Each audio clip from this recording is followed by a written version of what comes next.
I can't believe I'm saying this, but chapter 1150 actually made me see a connection between Imu and Ivankov. Yeah, a few other characters too.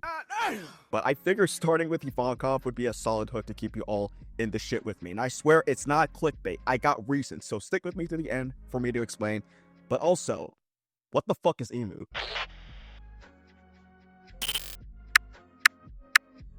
Bro, where do I even begin? Imu pulls a Thanos and just straight up launches an attack on Elbaf. Giants are getting lit up by fucking guns pulled out of some magic spell book.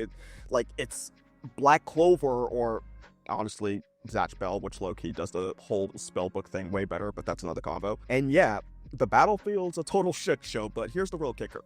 While all that madness is happening, Imu is doing something way worse. They're not just blowing stuff up, they are taking over people from the inside, starting with Gunko from the previous chapter, followed by Dori and Bragi, who end up being turned into evil, immortal demons the size of OARS. Which, again, an immortal army. It totally reminds me of Moria wanting an immortal army thanks to getting PTSD from Kaido. But anyways, what's freaky about this is how this isn't just about Imu taking over Elbaf by force. I think beyond trying to conquer the giants, conquering Elbaf, Imu is quote-unquote erasing them, both mind and spirit, and replacing them with something else, turning them into puppets, tools, cucks. It's about flipping their whole culture, crushing their pride, and rewriting what they represent as giants from the inside out. Like that one giant said, Bragi would never turn on his people, and Joro, that man was locked in at the end. He's holding his ground with that warrior pride, no plans on folding. It also builds on more to the mystery of why Imu likes to keep themselves in the dark, both literally and figuratively, aside from creating the illusion of a government that isn't ruled by a singular entity. Like, why take over Gonko? Like, why pull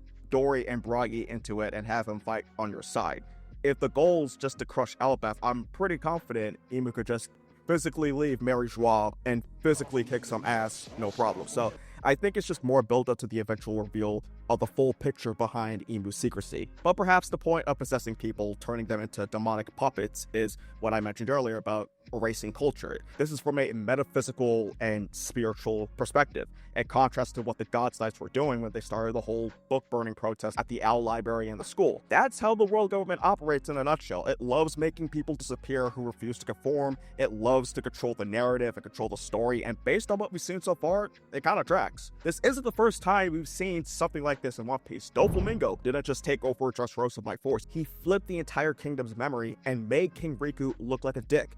Crocodile played the long game in Alabasta, using Baroque works to stage a civil war and make Cobra seem like the enemy. And Orochi basically demonized the Kozuki clan just to keep himself in power. And Ibu's doing the same kind of thing, turning Dori and Bragi into the new kings of Elbaf, but way bigger. It's all about rewriting history. They crush resistance with power, but then they go back and edit what people believe actually happened. It's like the real Elbaf is being deleted while a new fake version gets installed in its place. Yup, nothing screams freedom and democracy like a crumbling empire slapping a puppet in charge, waving a flag, and quietly carting off the resources. And then there's that line Imu says that becoming a demon is the pinnacle of existence, along with hitting the like button and subscribing to the channel if you're enjoying this discussion. It kind of says it all. It sounds like they don't see being human as something worth keeping, like feelings, free will, memories. Those are seen as flaws, not strength. So instead of trying to lead people, they just rewrite them, turn them into something better, something that obeys. When you think about it, it's a very black-pilled mindset. Imu just assumes everyone's doomed to ruin things from the start, so they jump straight into rewriting the world in their image. And I think that's the reason Oda puts a lot of emphasis on themes of lies, myths, stories, legends, and memories. All that stuff makes people people.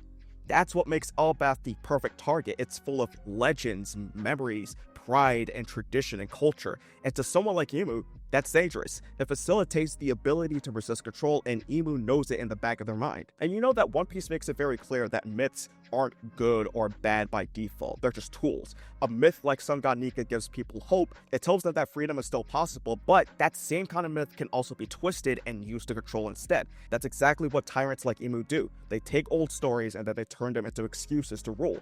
Those in power define justice. I've always yapped on this channel about how the Elbaf Arc's thematic premise revolves around balance. You know, peace versus war, tradition versus progress.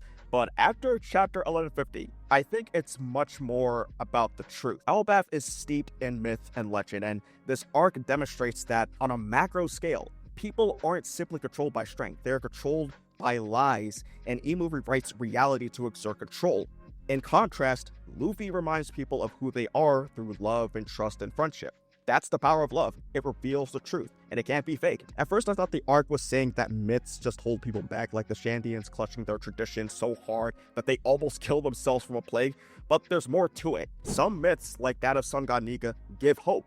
These are stories passed down by the oppressed, not to control, but to help them endure. And so ultimately, the Elbaf Arc isn't condemning myth itself. It's showing us the difference between myths used to control through fear and those that inspire freedom through love. And at this point of the story, we already have a good idea that Oda is preparing for something beyond merely fighting over treasure. I mean, that much is clear after 1,000 chapters. Hell, I think it's beyond the destruction of the Red Line theory of combining all the seas into one. Chapter 1150 makes it evident that the real conflict is about who controls the narrative, not just the story in the world, the story of the world, which is something I talk about in the video where I go over the Elbaf mural. Why do you think Imu is using a book of all things? It makes sense that this is the direction that Oda is taking, as one of the biggest mysteries of the series is to solve the Void Century and uncover the true history of the world. There's an important parallel to consider between Imu and Loki. Both characters are connected to prophecy. Loki with the prophecy of killing his father, and Imu, as we learn through Goku in chapter 1146, has a grand plan or vision that the world is destined to vanish one day, and that once it starts, it can't be undone, which I think fits with the doomorous philosophy that Imu clearly embodies in this chapter. Another thing they have in common is the use of names to shape their identity. Imu refers to themselves as Mu, which, if you didn't know, has the Buddhist meaning of nothingness. So instead of having a normal identity like a functional human being, they decide to be a concept. Loki takes a different approach and calls himself the sun god who's gonna blow up the world. In a previous video, I pointed out that his entire identity crisis is essentially him hijacking the narrative. Growing up, everyone viewed him as this messed up prince who was gonna kill his dad, and so he leans into it. If people are gonna treat him like shit, he figures he might as well be a piece of shit, essentially turning it into a self-fulfilling prophecy. Like Imu, he's actively shaping how others perceive him. Both characters are basically playing dress-up as the devil. Imu's got the whole Lucifer starter pack when they possess Gunko, the wings, the tail, the trident, the works. It's not subtle, and Loki's based on the Norse god Loki, who's often seen as a chaotic, self-important troll, kind of like Lucifer. So yeah, both characters lean very hard into the devil vibes. However, the way they use myth is very different. Imu believes in absolute control. They erase identities, they rewrite history, and restrict choice. Loki may come from a similar background, but he has the potential to reject that path. If he chooses to defy the prophecy and define his own identity, he becomes a contrast to Imu. This to me establishes the central thematic conflict, not only of the Elbaf arc, but also of the entire story regarding the use of myth, a struggle over the type of myth the world will embrace. Strangely enough, yes, Ivankov shares many similarities with Imu through various layered elements. What tipped me off was the whole Domi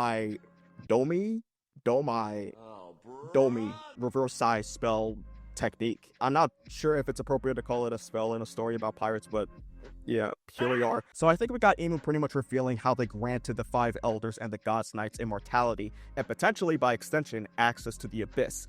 In Big Mom fashion, they take some of the lifespan of the giants, preferably by chopping off limbs.